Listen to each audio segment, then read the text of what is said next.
La voix de Jean a fendu le silence de la nuit. C'était un murmure rauque. Urgent. Un son qui n'appartenait pas à l'obscurité paisible de la chambre. Élise. Réveille-toi. J'ai ouvert les yeux. Le cœur battant la chamade. La seule lumière venait du fin interstice des volets, dessinant des formes vagues dans la pièce qui n'était pas la nôtre. C'était la chambre d'Amy. Je l'ai mise dedans juste avant de partir. Les sur mes joues. Mais cette fois, ce n'était pas seulement des larmes de tristesse. C'était des larmes de rage. Je la haïssais. Je la haïssais d'une force que je ne me serais jamais cru capable de ressentir. J'ai retiré mes mains des siennes. Laisse-moi tranquille. Sophie. Elle a souri. Un sourire triste et victorieux. D'accord. Repose-toi un peu. Tu es à fleur de peau. C'est l'un des symptômes? Tu sais. Elle s'est levée et est partie dans la cuisine, me laissant seule avec le poison de ses paroles. Je me suis recroquevillée sur le canapé, tremblante. Les mots de Jean résonnaient dans ma tête, ne doute jamais de toi. Jamais. Je me suis accrochée à cette phrase comme à une bouée de sauvetage.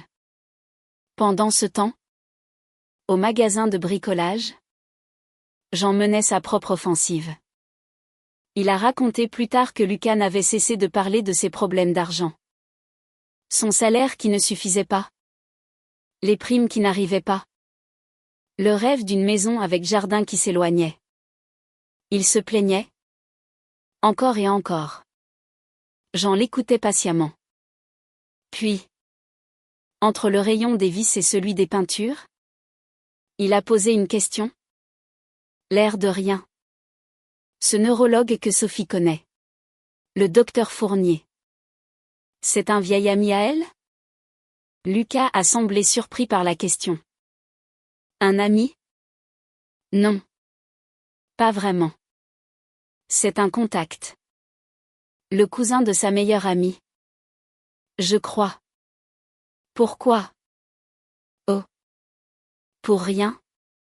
A répondu Jean. C'est toujours bien d'avoir affaire à quelqu'un de confiance. Mais Jean avait eu sa réponse. Ce n'était pas un ami de longue date. C'était un contact distant. Probablement plus facile à influencer. Plus facile à impliquer dans une fraude. Chaque détail confirmait ses soupçons. Le portrait robot de leur plan devenait de plus en plus clair. Quand ils sont rentrés. 1 heure plus tard. J'ai vu au regard de Jean qu'il avait appris quelque chose. Il m'a adressé un imperceptible hochement de tête. Le message était clair, j'avance. La soirée est arrivée. Lourde et tendue. Après le dîner, Lucas et Sophie ont insisté pour que je me couche tôt. Il faut que tu sois en forme pour ton rendez-vous demain. Maman. J'ai obéi. Mais une fois dans la chambre, je n'ai pas pu fermer l'œil. J'écoutais les bruits de la maison. L'eau qui coule. Les pas dans le couloir. Le son étouffé de la télévision. Jean m'a rejointe un peu plus tard. Il ne s'est pas couché tout de suite. Il est resté assis sur le bord du lit. Dans le noir. Comme s'il attendait quelque chose. Et puis, nous avons entendu Léo pleurer. Sophie est allée le voir. Quelques minutes plus tard, elle est revenue dans le salon avec Léo endormi dans ses bras. Elle l'a déposé sur le canapé. L'a recouvert d'un plaid. Il a fait un cauchemar. Le pauvre petit. Je le laisse dormir ici. Près de nous. Depuis notre chambre. La porte entr'ouverte. Nous entendions tout. Et nous voyions le salon faiblement éclairé par la lumière du couloir. Léo, dans son sommeil, avait laissé tomber sa tablette par terre, à côté du canapé. 1 heure a passé. Les bruits se sont tus. Lucas et Sophie étaient allés se coucher. La maison était enfin silencieuse. C'est le moment que Jean attendait. Il s'est levé sans un bruit. Ses gestes lents et précis. Je l'ai regardé. Le souffle coupé. Il a traversé le couloir. A contourné le canapé où dormait Léo. Et s'est penché pour ramasser la tablette. Il est revenu dans la chambre, refermant doucement la porte derrière lui. Il s'est assis sur le lit et a allumé l'écran. La faible lueur éclairait son visage concentré. Son doigt a glissé sur l'écran, ouvrant l'historique de navigation Internet. Je me suis approché pour regarder par-dessus son épaule. Et ce que j'ai vu m'a glacé le sang.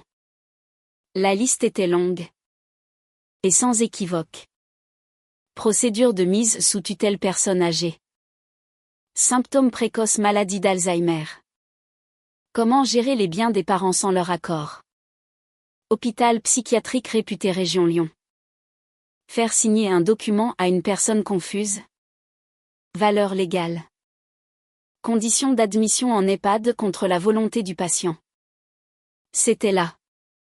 Écrit noir sur blanc. Le plan. Leur plan. Détaillé. Recherché. Méthodique. Ce n'était pas une simple impulsion. Une mauvaise idée née de difficultés financières. C'était un projet mûrement réfléchi. Une conspiration pour me déposséder de ma vie. De ma liberté. De ma dignité. Mon souffle s'est coincé dans ma gorge. Un sanglot a menacé de s'échapper. Jean a posé une main sur mon bras pour me calmer. Sans quitter l'écran des yeux. Il a continué à faire défiler la page. Et puis, il s'est arrêté sur une ligne. Une recherche qui datait de la semaine précédente. Bien avant notre arrivée. Intoxication lente, personnes âgées, symptômes. Mon regard a croisé celui de Jean dans la lueur blafarde de l'écran. La simple manipulation psychologique venait de basculer dans quelque chose de bien plus sinistre. Ils n'avaient pas seulement prévu de me faire interner. Ils avaient envisagé pire. Jean a sorti son téléphone portable. Avec un calme terrifiant, il a commencé à prendre des photos. Une photo de chaque ligne de l'historique. Une par une. Chaque cliché était un clou de plus dans le cercueil de leur complot. Chaque flash silencieux était une promesse de justice. Quand il a eu terminé, il a éteint la tablette, s'est levé, et est allé la reposer exactement là où il l'avait trouvée. Il est revenu, s'est rassis à côté de moi. Il a pris mon visage entre ses mains. Ses paumes étaient glacées. Maintenant, nous avons la preuve, a-t-il murmuré. Le jeu a changé. Oui. Le jeu avait changé. Nous n'étions plus les proies. Nous étions sur le point de devenir les chasseurs. Cette nuit-là, le sommeil fut un territoire inaccessible. Nous étions allongés côte à côte dans le noir. Mais l'espace entre nous vibrait d'une tension insoutenable. Chaque craquement de la maison. Chaque souffle de Léo dormant dans le salon. Chaque voiture passant dans la rue lointaine prenait une dimension menaçante. Les preuves contenues dans le téléphone de Jean étaient une bombe à retardement. Nous possédions la vérité. Mais cette vérité nous emprisonnait dans cette maison. Avec ceux qui voulaient nous détruire. Le matin du rendez-vous est arrivé. Gris et humide. À l'image de mon âme. Au petit déjeuner. L'ambiance était faussement légère. Lucas et Sophie étaient presque euphoriques. Comme des acteurs sur le point de jouer la scène finale d'une pièce dont ils connaissaient déjà l'issue triomphale. Alors maman? Prête pour ta petite visite? A lancé Lucas avec un clin d'œil. Ne stresse pas. Le docteur Fournier est très gentil. Il va juste te poser quelques questions. Oui. A ajouté Sophie. En me servant une tasse de thé que je n'osais pas boire. C'est pour ton bien. Tu nous remercieras plus tard. Je me contentais de hocher la tête. Le regard vide, jouant mon rôle à la perfection. Mais à l'intérieur, une colère froide grandissait. Je les regardais, mon fils et sa femme. Et je ne voyais plus leur visage. Je voyais la trahison, la cupidité, la cruauté sans fond. Comment en était-il arrivé là? Comment l'amour que nous lui avions donné avait-il pu engendrer un tel monstre? Jean, comme à son habitude, était un roc de silence. Mais son regard ne quittait jamais complètement Lucas. C'était le regard d'un homme qui pleurait la perte de son fils unique, bien avant que la justice des hommes ne s'en mêle. Le rendez-vous était fixé à 11 heures. À 10 heures, Sophie a commencé à nous presser. Allez. Il est temps de se préparer. On ne veut pas être en retard. Lucas. Tu restes avec Léo. Papa. Tu viens avec nous. Bien sûr. Ta présence est importante. Bien sûr qu'elle était importante.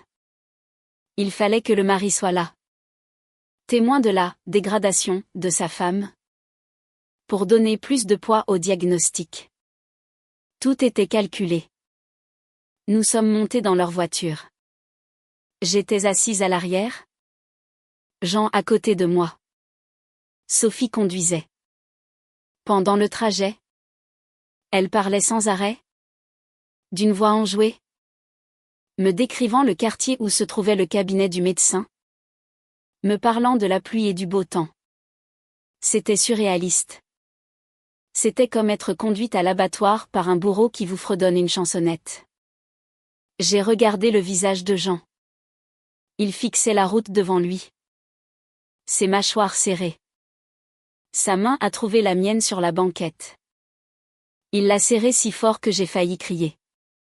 C'était un message muet. Courage. Je suis là. Le plan est en marche. Mais quel plan? Je l'ignorais encore.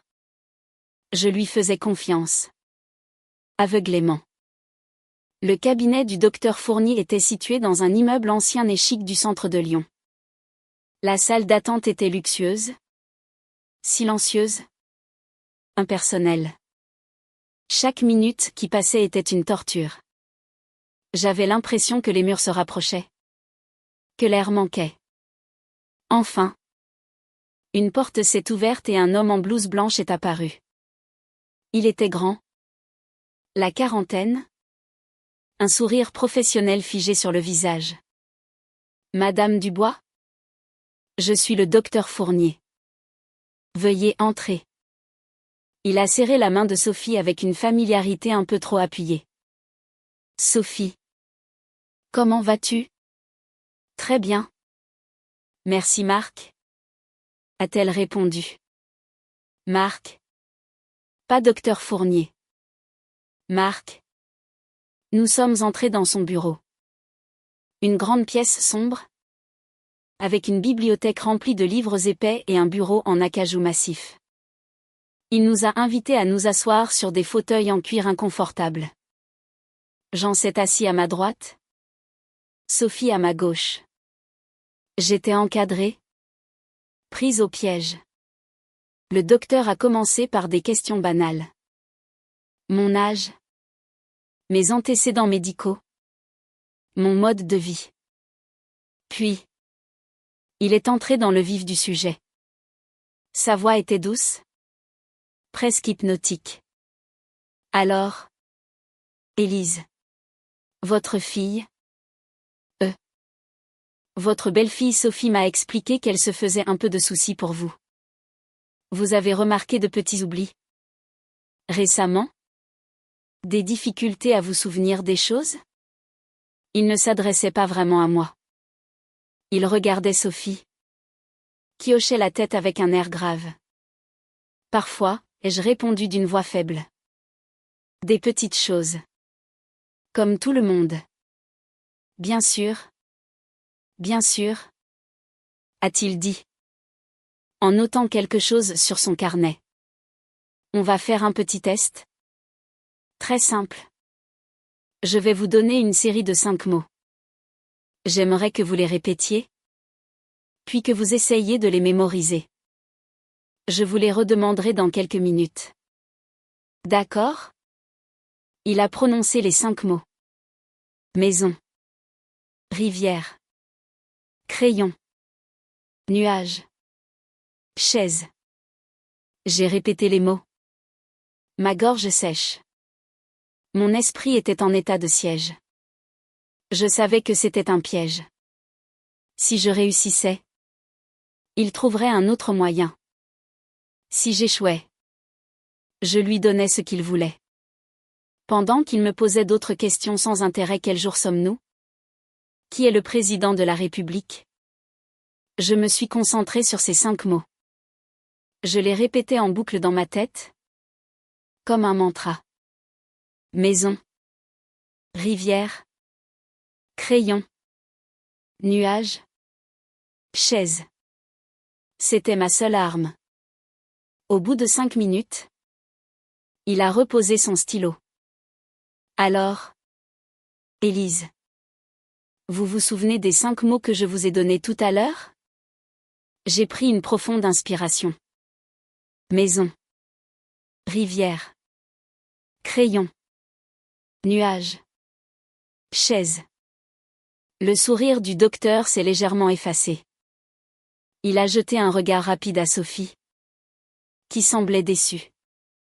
Très bien, a-t-il dit, se reprenant. Très bien. Mais la mémoire immédiate n'est qu'un aspect des choses. Les troubles peuvent être plus subtils. Des changements d'humeur. De l'irritabilité. Sophie m'a dit que vous étiez parfois un peu agressive. Que vous accusiez les gens. C'est à ce moment que Jean est intervenu. Pour la première fois depuis le début de la consultation, il a parlé. Sa voix était basse, mais elle a rempli tout le bureau. Docteur. Le médecin s'est tourné vers lui. Surpris. Ma femme n'est pas agressive. Elle est angoissée. Et elle a de bonnes raisons de l'être. Sophie a immédiatement réagi. Jean. S'il te plaît. Laisse le docteur faire son travail. Mais Jean l'a ignoré. Il a sorti son téléphone portable de sa poche et l'a posé sur le bureau en acajou. L'écran était allumé. J'aimerais vous montrer quelque chose. Docteur. C'est l'historique de navigation de la tablette de mon petit-fils. Une tablette que mon fils et ma belle-fille utilisent très souvent. Le visage de Sophie s'est décomposé. Elle est devenue blême. Elle a essayé d'attraper le téléphone. Mais la main de Jean a été plus rapide. Ne touche pas à ça. Sophie. Son ton était glacial. Le docteur Fournier, mal à l'aise, s'est penché pour regarder l'écran. Jean a fait défiler les photos. Les recherches s'affichaient. Les unes après les autres. Procédure de mise sous tutelle. Alzheimer symptômes. Hôpital psychiatrique. Le médecin a reculé sur son fauteuil, comme s'il venait de voir un serpent. Il a regardé Sophie. Puis Jean. La sueur perlait sur son front. Je ne comprends pas. A-t-il bégayé. Oh. Je pense que vous comprenez très bien. A continué Jean. Implacable. Vous comprenez que vous êtes en train de participer à une tentative d'escroquerie. Vous comprenez que vous êtes sur le point de poser un faux diagnostic?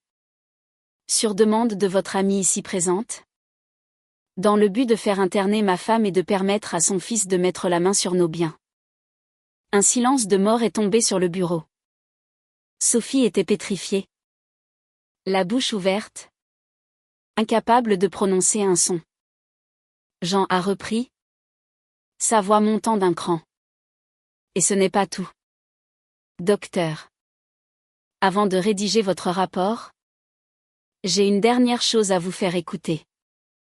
Il a ouvert un autre fichier sur son téléphone. Un enregistrement audio. C'est une conversation que j'ai enregistrée hier soir. À travers la porte de leur chambre. J'ai l'ouïe fine.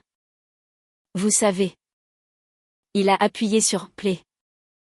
La voix de Sophie, claire et distincte, a empli la pièce. Une voix que je connaissais si bien, mais qui prononçait les mots les plus monstrueux. Point le diagnostic de Fournier est la clé. Une fois qu'on aura la tutelle, on la place en maison de retraite. La meilleure, bien sûr, pour ne pas éveiller les soupçons. Ça coûtera cher. Mais avec l'argent de la vente de leur maison, on sera large. Puis, la voix de Lucas. Mon fils. Et papa? Il ne laissera jamais faire ça. Et la réponse de Sophie. Glaciale. Calculatrice. Laisse-moi gérer ton père. Un vieil homme. Ça peut avoir un accident? Non. Une mauvaise chute dans l'escalier. Un problème de frein sur sa vieille voiture. Personne n'y verra rien. Ce sera juste un tragique accident. Le silence qui a suivi était plus assourdissant que n'importe quel cri. Le docteur Fournier avait le visage livide. Il me regardait avec des yeux horrifiés. Il venait de comprendre dans quoi il avait trempé. Il venait de comprendre qu'il était le complice d'une tentative de meurtre. J'ai regardé Sophie. Ses yeux étaient remplis de haine pure. Le masque était tombé. Il n'y avait plus la belle fille parfaite. Il y avait une criminelle. Jean a arrêté l'enregistrement. Il s'est levé, dominant la pièce de toute sa hauteur. Alors, docteur, a-t-il dit, sa voix résonnant comme le marteau d'un juge. Votre diagnostic? Le docteur Fournier était piégé. Son visage passait du blanc au rouge. Ses mains tremblaient légèrement. Il regardait alternativement l'enregistrement sur le téléphone de Jean, le visage livide de Sophie. Et moi. Comme s'il me voyait pour la première fois. Il n'était plus un médecin évaluant une patiente. Il était un homme face à l'abîme de sa propre complicité. C'est monstrueux. A-t-il finalement articulé? Sa voix à peine un murmure. Il a retiré ses lunettes, les a essuyées avec un mouchoir. Un geste nerveux pour gagner du temps. Je n'étais au courant de rien. Sophie m'a juste parlé de son inquiétude légitime. Votre inquiétude était-elle si légitime que vous étiez prêt à signer un document qui aurait détruit ma vie? Sans même me faire passer le moindre examen médical sérieux? Ai-je demandé? Ma propre voix me surprenant par sa fermeté. La peur avait disparu, remplacée par une force glaciale. Sophie s'est enfin levée, sortant de sa torpeur. La panique avait remplacé la haine dans ses yeux. Ne l'écoutez pas. Ils mentent. C'est un montage. C'est elle qui est folle. Elle a réussi à manipuler son mari. Ça suffit. Sophie. La voix de Jean a claqué dans le bureau comme un coup de fouet. Chaque mot que tu prononces ne fait que t'enfoncer davantage. Il s'est tourné vers le médecin. Docteur. Vous avez deux choix. Soit vous appelez la police immédiatement et vous leur expliquez comment vous avez failli être l'instrument de ce crime. Et vous devenez un témoin clé. Soit vous ne faites rien.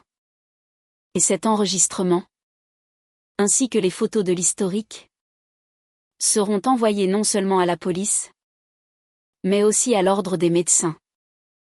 Et je doute que votre carrière survive à ça. La menace était claire, précise et absolument crédible. Le docteur Fournier a regardé Sophie avec un dégoût profond. Il a compris qu'elle l'avait utilisée, qu'elle l'avait entraînée au bord du précipice. Sans un mot de plus, il a décroché son téléphone fixe et a composé le 17. Pendant qu'il parlait d'une voix saccadée au commissariat, Décrivant une situation grave dans son cabinet, Sophie s'est effondrée sur son fauteuil, le visage entre les mains. Ses sanglots étaient secs, rageurs. Ce n'étaient pas des larmes de remords, mais des larmes d'échec. Son plan, si parfaitement huilé, venait de se gripper de façon spectaculaire. Nous avons attendu en silence. Un silence lourd, oppressant, seulement brisé par les reniflements de Sophie. Jean était debout près de la fenêtre, le dos tourné, regardant la rue comme si de rien n'était. Mais je voyais la tension dans ses épaules. Moi, je ne quittais pas Sophie des yeux. Je voulais graver dans ma mémoire l'image de sa défaite. Le visage nu de sa méchanceté enfin exposé. Moins de 10 minutes plus tard, 2 policiers en uniforme sont entrés dans le bureau. Ils étaient calmes, professionnels. Le docteur Fournier leur a expliqué brièvement la situation, leur tendant le téléphone de Jean comme pièce à conviction principale. L'un des policiers a écouté une partie de l'enregistrement, le visage impassible. Puis, il s'est tourné vers Sophie. « Madame Dubois, veuillez nous suivre. Nous avons quelques questions à vous poser. » Elle n'a pas résisté. Elle s'est levée, hagarde, et les a suivis hors du bureau. Avant de franchir la porte, son regard a croisé le mien. Il n'y avait plus de haine. Seulement un vide immense. Quand ils sont partis, un calme étrange est retombé sur la pièce. Le docteur s'est laissé tomber sur sa chaise, l'air épuisé. « Je suis sincèrement désolé, » a-t-il dit. En nous regardant, Jean et moi. Je n'ai aucune excuse. Je me suis laissé influencer. Gardez vos excuses, docteur. L'a coupé Jean. Assurez-vous simplement de dire toute la vérité. Ce sera votre seule rédemption. Nous avons quitté le cabinet sans un mot de plus, laissant le médecin à sa conscience. Dans le couloir, puis dans l'ascenseur, nous ne nous sommes rien dit. Ce n'était pas encore fini. Il restait Lucas. Mon fils. En sortant de l'immeuble, nous avons vu la voiture de police garée en bas. Sophie était assise à l'arrière, une policière à ses côtés. Elle ne nous a pas regardés. Comment on rentre ? Ai-je demandé ? Ma voix tremblante à nouveau. Le choc de la confrontation retombait, laissant place à un épuisement infini. On prend un taxi, a dit Jean. On ne remonte pas dans sa voiture. On ne retourne pas dans cette maison. Pas tout de suite. Il a hélé un taxi qui passait. Il a donné au chauffeur l'adresse d'un hôtel qu'il avait repéré la veille sur son téléphone. Son plan avait tout prévu. La confrontation. L'échappatoire. Il avait pensé à tout. Dans le taxi, le silence était total. Je regardais la ville défiler. Les gens marchaient sur les trottoirs, menant leur vie normale, inconscients du drame qui venait de se jouer. Mon monde venait de basculer. Comment allions-nous annoncer ça à Lucas ? Comment un père peut-il annoncer à son fils que sa femme a été arrêtée pour avoir comploté contre ses propres parents ? La vraie confrontation, la plus douloureuse, était encore à venir. Arrivé à l'hôtel, Jean a pris une chambre pour nous. Une chambre anonyme, impersonnelle, qui est devenue notre refuge. Une fois la porte fermée, je me suis effondrée. Toutes les larmes que j'avais retenues depuis des jours ont coulé. Des larmes de peur, de rage, de soulagement. Et surtout, d'un chagrin immense. Le chagrin d'avoir perdu mon fils. Car même s'il n'avait pas prononcé les mots les plus terribles, l'enregistrement prouvait qu'il était complice. Il avait écouté. Il avait accepté.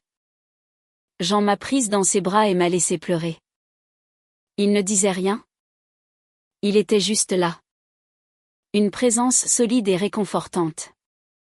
Quand mes sanglots se sont calmés, il a dit, il faut l'appeler. Il doit savoir. J'ai hoché la tête. C'était à lui de le faire. Moi, je n'en avais pas la force. Jean a composé le numéro de Lucas. Il a mis le haut-parleur. La voix de notre fils a retenti. Enjoué. Alors? Ça a été? Le docteur a dit quoi? Le silence de Jean a dû l'alerter. Le ton de Lucas a changé. Papa? Tout va bien? Vous êtes où? Sophie ne répond pas. La voix de Jean était plate. Sans émotion. Ta femme a été arrêtée par la police? Lucas. Pour tentative d'escroquerie et complot. Un long silence à l'autre bout du fil. Puis. Un rire nerveux. C'est une blague? Arrête.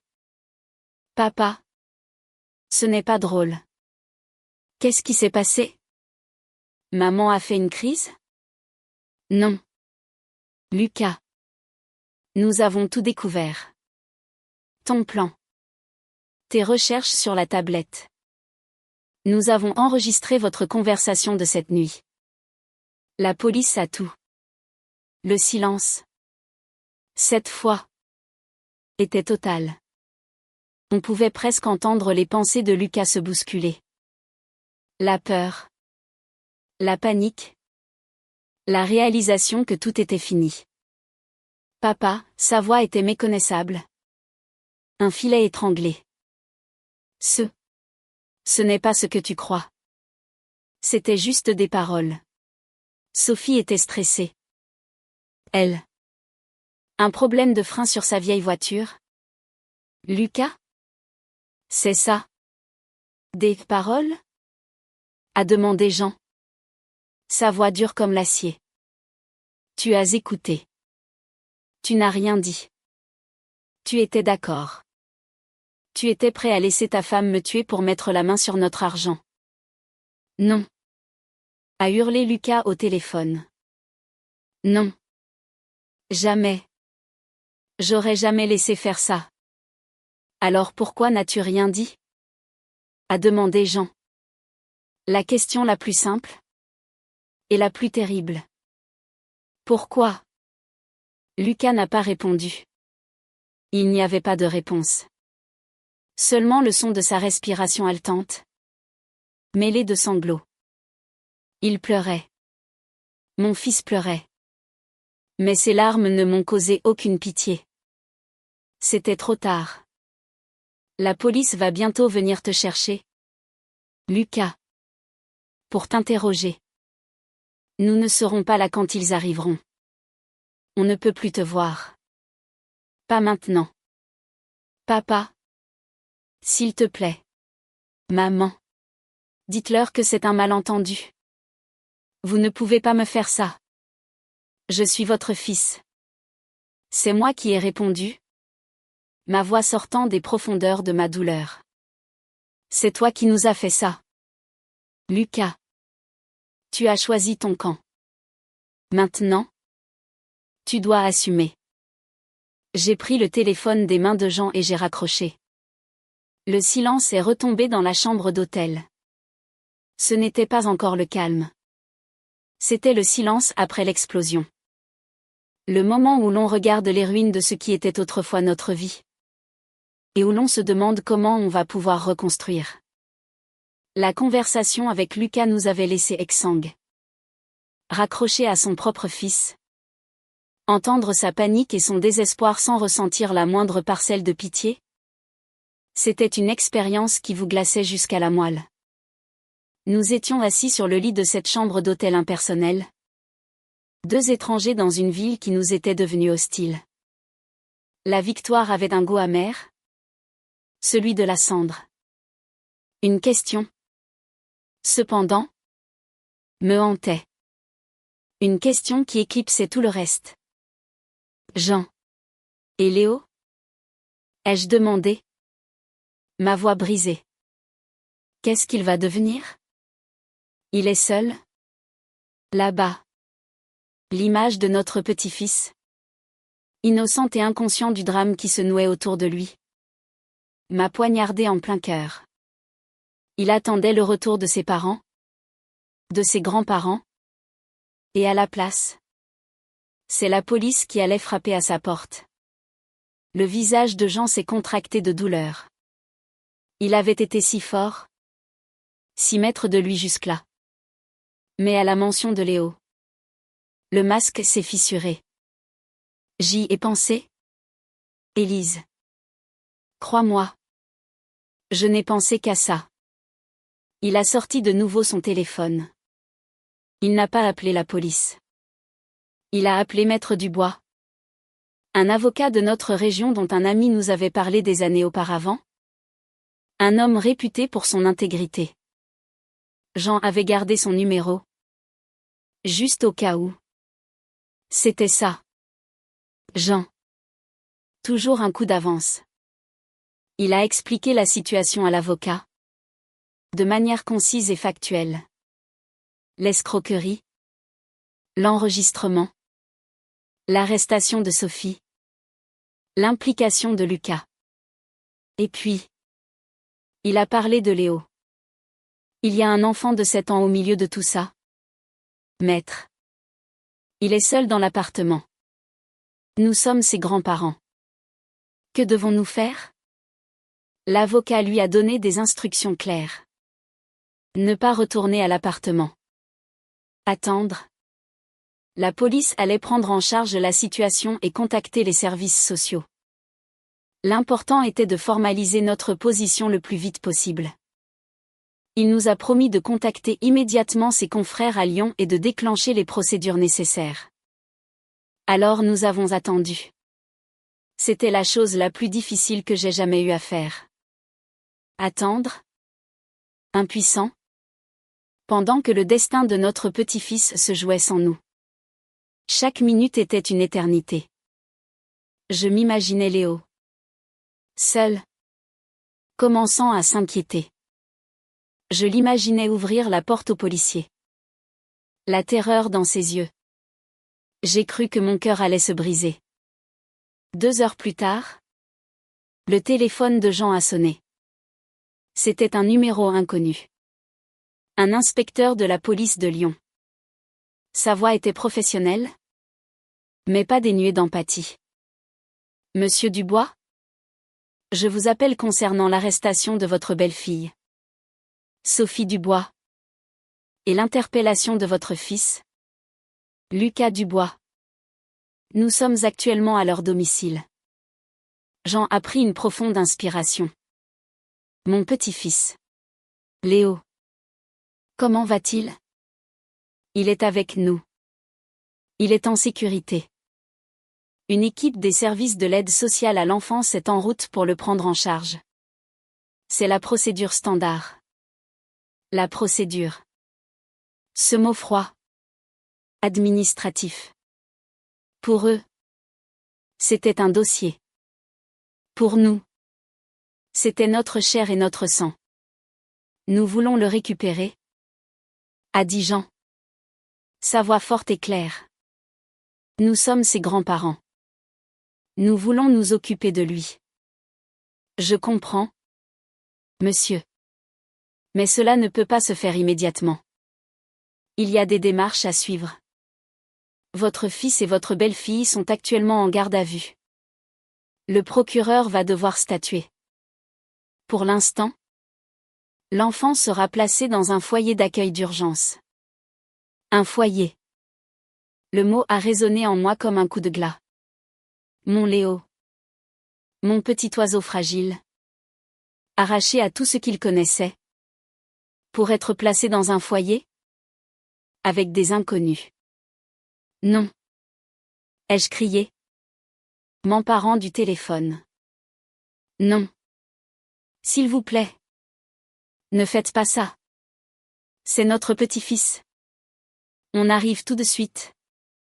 La voix du policier s'est adoucie. Madame. Je comprends votre désarroi. Vraiment. Mais nous devons suivre la loi. Votre avocat a déjà pris contact avec nous. Il fait le nécessaire. C'est la meilleure chose à faire pour l'instant. L'enfant sera bien traité. Je vous l'assure. Pourriez-vous me dire où vous vous trouvez? Nous devons aussi prendre votre déposition officielle. Jean a repris le téléphone et a donné notre adresse. Il a raccroché. Il m'a regardé. Il n'y avait plus de colère dans ses yeux. Seulement une tristesse infinie. On va se battre pour lui.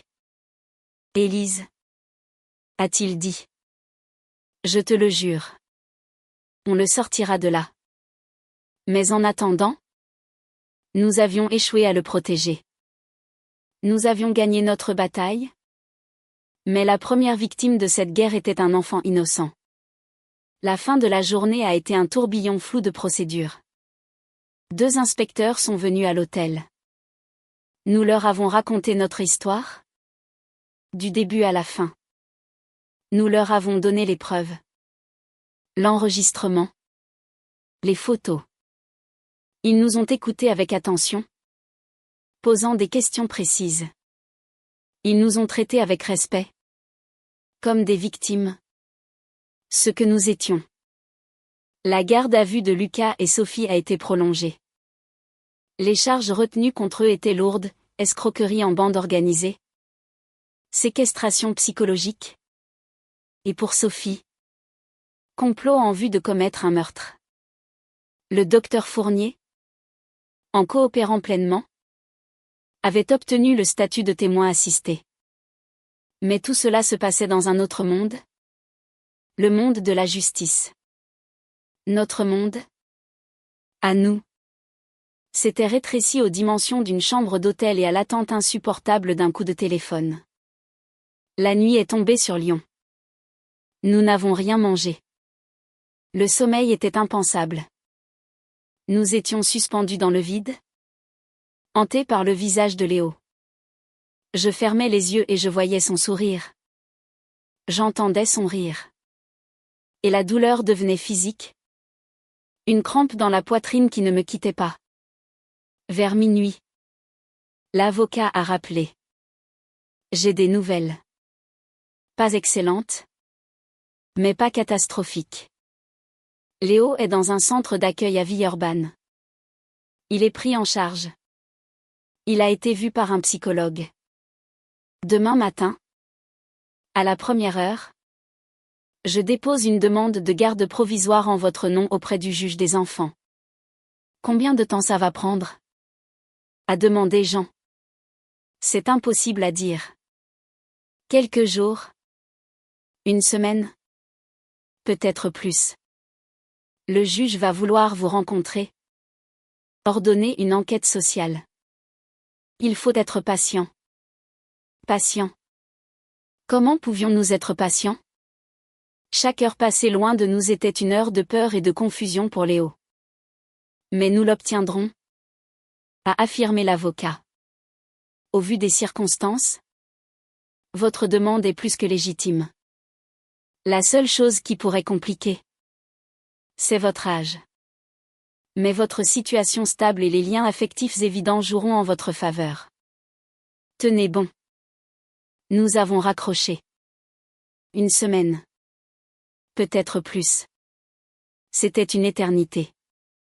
Cette nuit-là, blotti contre Jean, j'ai compris la véritable nature de notre épreuve. Le combat contre Lucas et Sophie était terminé. Ils étaient hors de nos vies. Réduits à des noms dans un dossier judiciaire. Mais le vrai combat commençait à peine. Un combat contre la bureaucratie. Contre le temps. Contre le système. Un combat pour réunir les morceaux de notre famille brisée. Un combat pour un petit garçon de 7 ans qui avait tout perdu en une seule journée. Le lever du soleil le lendemain n'a apporté aucun réconfort. Il n'a fait que souligner la vacuité de notre situation. Nous étions libres. Nous étions en sécurité. Nous avions gagné. Mais nous étions plus seuls et plus désespérés que jamais. La dernière bataille, la plus importante de toutes, restait à livrer. Les jours qui suivirent furent les plus longs de notre vie. Nous avons quitté la chambre d'hôtel pour un petit appartement loué au mois, dans un quartier tranquille de Lyon.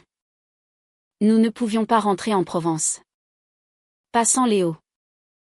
Notre maison, autrefois un havre de paix, nous semblait désormais vide et dépourvue de sens. Notre nouvelle vie se résumait à une attente angoissante, rythmée par les appels de Maître Dubois. La justice suivait son cours, implacable et lente. Lucas et Sophie, après leur garde à vue, furent mis en examen et placés en détention provisoire. Les preuves contre eux étaient accablantes. L'enregistrement audio, en particulier, ne laissait aucune place au doute quant à leurs intentions. La presse locale s'est emparée de l'affaire, la baptisant « Le complot des beaux-parents de Lyon ». Nous lisions les articles avec un sentiment de détachement irréel. Comme s'il s'agissait de l'histoire de quelqu'un d'autre. Mais notre seule et unique préoccupation était Léo. L'enquête sociale a été lancée. Une assistante sociale nous a rendu visite dans notre appartement de location. C'était une femme d'une 50aine d'années, au regard fatigué mais bienveillant. Elle nous a posé des centaines de questions. Sur notre santé, nos revenus, notre mode de vie, nos motivations. Nous avons répondu à tout, avec une sincérité désarmante. Nous n'avions rien à cacher. Notre seule motivation était l'amour que nous portions à notre petit-fils. Et vous pensez avoir l'énergie nécessaire pour élever un enfant de 7 ans ? A-t-elle demandé. Sans jugement. Simplement pour faire son travail. Madame. Ai-je répondu ? Ma voix tremblante mais ferme. Nous avons consacré notre vie à élever notre fils. Nous avons échoué. Peut-être que la vie nous donne une seconde chance de bien faire les choses. L'amour ne vieillit pas. L'amour ne se fatigue pas. Elle a noté quelque chose sur son carnet et nous a souri pour la première fois. Enfin. Après une semaine qui nous a paru un siècle, nous avons obtenu l'autorisation de lui rendre visite. 1 heure. Dans un parloir impersonnel du centre d'accueil, sous la surveillance d'un éducateur. Quand il est entré dans la pièce, mon cœur a cessé de battre. Il avait maigri. Il y avait des cernes sous ses yeux. Son sourire habituel avait disparu, remplacé par une expression grave qui ne seyait pas à son petit visage. Il a couru vers nous. Je me suis agenouillée pour le prendre dans mes bras. Il s'est blotti contre moi, tremblant de tous ses membres. Il ne pleurait pas. C'était pire. Il était silencieux, comme si toutes les larmes avaient déjà été versées. Jean l'a serré contre lui à son tour, sa grande main caressant maladroitement ses cheveux. Papy. Mamie. A-t-il murmuré. Pourquoi vous m'avez laissé ? Cette question, d'une innocence cruelle, m'a transpercé le cœur. Comment lui expliquer ? Comment lui raconter l'horreur sans le détruire un peu plus ? On ne t'a jamais laissé. Mon trésor, ai-je dit, cherchant mes mots. Jamais. Il y a eu des problèmes d'adultes. Des gros problèmes. Mais on est là maintenant. On est là. Et on ne te quittera plus. Nous avons passé 1 heure à lui parler doucement, à jouer à des jeux simples avec les quelques jouets présents dans la pièce. Il a fini par se détendre un peu. Il nous a raconté sa vie au foyer, les autres enfants, les éducateurs. Il parlait d'une voix monocorde, sans se plaindre. Mais nous voyions bien qu'il était perdu, terrifié. Quand l'éducateur nous a dit que le temps était écoulé, Léo s'est accroché à moi. Ne partez pas. Emmenez-moi avec vous. Les larmes qu'il avait retenues jusqu'à présent ont jailli. Violentes et déchirantes. C'était le cri d'un petit animal pris au piège. Un son qui a physiquement ébranlé chaque fibre de mon être. L'éducateur s'est approché avec douceur et a posé une main sur son épaule. Léo. Il faut y aller. Papy et mamie reviendront te voir. C'est promis. Devoir se lever. Tourner le dos à notre petit-fils en pleurs et marcher vers la porte fut le supplice le plus raffiné que la vie m'ait jamais imposé. Chaque pas était une trahison. Le son de ses cris nous a suivis dans le couloir. Et même une fois la porte refermée. Je pouvais encore l'entendre résonner dans ma tête. Dehors. Dans la voiture de location. Jean a serré le volant si fort que les jointures de ses doigts sont devenues blanches. Il ne disait rien. Mais je voyais une larme solitaire rouler lentement sur sa joue burinée. Nous sommes restés là. En silence. Pendant de longues minutes. Brisés. Cette visite ne nous avait pas soulagés. Elle avait ravivé notre douleur et renforcé notre détermination. Nous n'avions plus le choix. Il fallait gagner.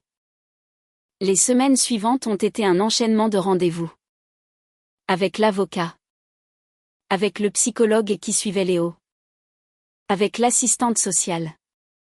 Nous avons construit notre dossier. Brique par brique.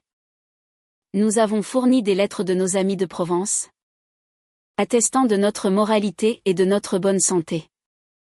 Notre médecin de famille a rédigé un certificat détaillé. Nous avons ouvert nos comptes en banque. Prouvant que nous avions les moyens financiers de subvenir à ses besoins. Nous avons fait tout ce qui était en notre pouvoir pour montrer que nous étions l'unique et la meilleure option pour Léo. Enfin. Le jour de l'audience devant le juge des enfants est arrivé. C'était une matinée d'hiver. Froide et ensoleillée. Le tribunal pour enfants était un bâtiment moderne. Moins intimidant que le palais de justice. Mais la solennité des lieux était tout aussi pesante. Nous étions assis sur un banc dans le couloir. Aux côtés de Maître Dubois. Jean portait son plus beau costume. Celui qu'il ne mettait que pour les mariages et les enterrements. Moi. J'avais l'impression que mon cœur allait sortir de ma poitrine. Notre vie entière. Et surtout celle de Léo. Allait se décider dans la pièce d'Alexandra côté. Quand notre nom a été appelé. Nous sommes entrés. Le bureau du juge était une pièce sobre. Avec une grande baille vitrée donnant sur un petit jardin. Le juge était une femme. La cinquantaine. Le visage sévère mais pas méchant. L'assistante sociale que nous avions rencontrée était également présente. Le juge a résumé la situation d'une voix neutre. Les faits. La mise en examen des parents. Le placement de l'enfant. Puis. Elle a levé les yeux de son dossier et nous a regardés. Monsieur et Madame Dubois. Vous demandez la garde de votre petit-fils. Vous êtes conscient de ce que cela implique? Vous avez 72 et 70 ans. Élever un enfant de 7 ans? Qui plus est un enfant qui vient de subir un traumatisme majeur? Est une tâche considérable. C'était la question cruciale. L'obstacle de notre âge. Jean a pris la parole. Sa voix étonnamment stable. Nous en sommes conscients? Madame la juge. Et vous vous en sentez capable? Physiquement? Moralement? C'est moi qui ai répondu. J'ai regardé cette femme droit dans les yeux. Non pas comme une accusée, mais comme une grand-mère se battant pour son petit. Nous sommes âgés. C'est un fait. Ai-je commencé? Ma voix gagnant en assurance. Nos corps ne sont plus aussi agiles qu'avant.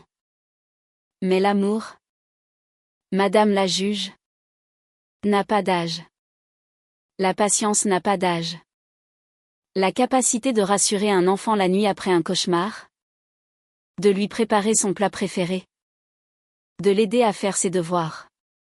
Cela n'a rien à voir avec le nombre d'années que nous avons vécues. J'ai fait une pause, reprenant mon souffle. Nos corps sont peut-être fatigués, mais nos cœurs sont pleins. Cet enfant, c'est tout ce qu'il nous reste. Ses parents l'ont trahi. Ils nous ont trahis.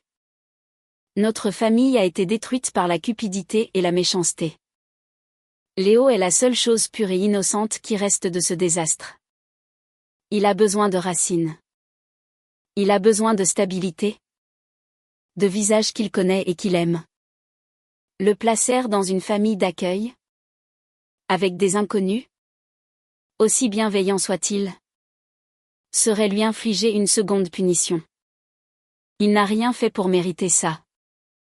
Mes yeux se sont emplis de larmes, mais je ne les ai pas laissés couler. Nous ne lui promettons pas de vivre jusqu'à ses 40 ans. Nous lui promettons de consacrer chaque jour qu'il nous reste à le rendre heureux et à en faire un homme bien. C'est la seule chose qui compte. Un long silence a suivi mes paroles. Le juge nous observait, son expression indéchiffrable. Elle a feuilleté le rapport de l'assistante sociale. Puis, elle a fermé le dossier. Je vous remercie. Votre avocat a joint toutes les pièces nécessaires. L'enquête sociale est favorable. Le rapport psychologique de l'enfant souligne son attachement profond envers vous. Je vais mettre ma décision en délibéré. Vous serez informé par courrier d'ici la fin de la semaine. L'audience était terminée. Nous nous sommes levés, les jambes flageolantes. En sortant du bureau, Maître Dubois nous a posé une main sur l'épaule. Vous avez été parfait. On ne pouvait pas faire mieux. Maintenant, il faut l'attendre. L'attente. Encore et toujours. Nous sommes sortis du tribunal, aveuglés par la lumière crue du jour. Nous avions dit tout ce que nous avions à dire. Le reste n'était plus entre nos mains. Le sort de notre petit Léo, et le nôtre, reposait sur la conscience d'une femme que nous ne connaissions pas. Les 3 jours qui ont suivi l'audience furent un purgatoire. Chaque sonnerie du téléphone nous faisait sursauter. Chaque passage du facteur était un événement. Nous errions dans notre appartement de location comme des fantômes, incapables de nous concentrer sur quoi que ce soit. Nous avions tout dit, tout donné. Il ne restait plus qu'à espérer. Le vendredi matin, une enveloppe à en-tête du tribunal est arrivée. Mes mains tremblaient tellement que Jean a dû la prendre et l'ouvrir. Il a sorti la lettre. Un simple feuillet administratif. Le silence qui s'est installé pendant qu'il lisait était le plus assourdissant que j'ai jamais connu. J'observais son visage, essayant de déchiffrer la moindre expression, le moindre froncement de sourcils. Son visage est resté impassible pendant une éternité. Puis, il a lentement relevé la tête. Ses yeux étaient brillants. Il a simplement hoché la tête, incapable de parler. Un immense sanglot de soulagement m'a secoué. Et je me suis effondrée en larmes dans ses bras. Nous avions gagné. Léo allait rentrer à la maison. Pas dans la maison froide de Lyon, mais dans notre maison. Sa maison. Les formalités ont pris le reste de la journée. Accompagnés de l'assistante sociale, nous sommes allés le chercher au centre d'accueil. Quand il nous a vus arriver avec une petite valise vide, il a compris. Un sourire timide. Le premier vrai sourire que nous voyons depuis des semaines a illuminé son visage. Il n'a pas dit un mot. Il a simplement pris nos 2 mains dans les siennes et ne les a plus lâchées. Le trajet en voiture jusqu'à notre appartement temporaire s'est fait en silence. Un silence apaisé, plein de promesses. Pour la première fois depuis cette nuit terrible, nous étions de nouveau une famille. Quelques mois ont passé. Le procès de Lucas et Sophie a eu lieu. Nous n'y avons pas assisté. Nous ne voulions pas imposer cela à Léo. ni à nous-mêmes. Les preuves étaient irréfutables. Sophie a été condamnée à une lourde peine de prison ferme pour escroquerie et incitation au meurtre. Lucas, dont la complicité passive mais consciente a été reconnue, a écopé d'une peine plus légère mais a également été incarcéré. Ils ont été tous deux déchus de leur autorité parentale. Nous n'avons ressenti ni joie ni satisfaction. Seulement un immense gâchis. Le jour où le verdict est tombé, Jean et moi nous sommes assis dans notre jardin en Provence, où nous étions enfin retournés. Nous avons regardé le soleil se coucher derrière les Alpilles, et nous avons pleuré. Nous avons pleuré la perte de notre fils, l'homme qu'il aurait pu être. Et puis, nous avons séché nos larmes. Il fallait regarder vers l'avenir. Notre avenir, c'était Léo. Notre vie a changé du tout au tout. Fini les longues siestes et les après-midi tranquilles. Nos journées étaient désormais rythmées par les horaires de l'école, les devoirs, les matchs de football du mercredi et les histoires du soir. Nous étions redevenus parents à plus de 70 ans. C'était épuisant? Parfois. C'était déroutant? Souvent. Mais c'était la plus belle chose qui nous soit arrivée. Léo, lui, a lentement retrouvé ses couleurs. Les premières semaines, il faisait des cauchemars. Il se réveillait en hurlant, appelant une maman qui ne viendrait plus. Je m'asseyais au bord de son lit. Je le berçais comme lorsqu'il était bébé, jusqu'à ce qu'il se rendorme, apaisé. Jean lui a fabriqué une cabane dans le grand chêne au fond du jardin. C'est devenu son refuge, son royaume. Il posait parfois des questions sur ses parents. Nous lui avons répondu avec des mots simples, sans mensonges mais sans détails sordides. Nous lui avons dit que ses parents avaient fait de très grosses bêtises, qu'ils étaient punis, et qu'ils ne pouvaient pas s'occuper de lui pour le moment. Nous lui avons surtout dit que, quoi qu'il soit arrivé, il était né de leur amour, et que nous l'aimions plus que tout au monde. Un après-midi de printemps, alors que nous jardinions tous les trois, Léo a déterré un ver de terre. Il l'a observé avec fascination dans sa paume. « Mamie, dit-il soudain, c'est ici, ma vraie maison. Maintenant, je me suis redressée, enlevant la terre de mes mains. Le soleil filtrait à travers les feuilles des oliviers.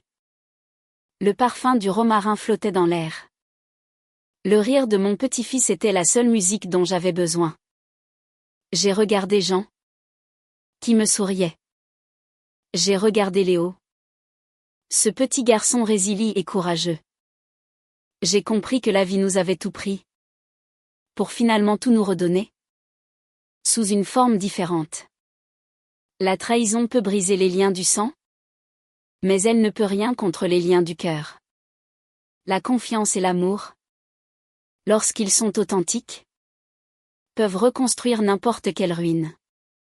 Oui, mon chéri, ai-je répondu, ma voix emplie d'une certitude absolue. C'est ici, ta vraie maison. Pour toujours. Il a souri, a reposé délicatement le ver de terre et s'est remis à creuser. Et dans ce simple geste, dans ce retour à l'innocence de l'enfance, j'ai su que nous avions réussi. La tempête était passée. Le soleil brillait à nouveau sur notre jardin. Et nous étions là, tous les trois, pour en profiter, un jour à la fois, en nous tenant fermement la main, prêts à affronter ensemble tout ce que l'avenir nous réserverait. Le véritable héritage que nous lui laisserions ne serait pas une maison ou de l'argent, mais la certitude inébranlable qu'il a été, et qu'il sera toujours, profondément et inconditionnellement aimé.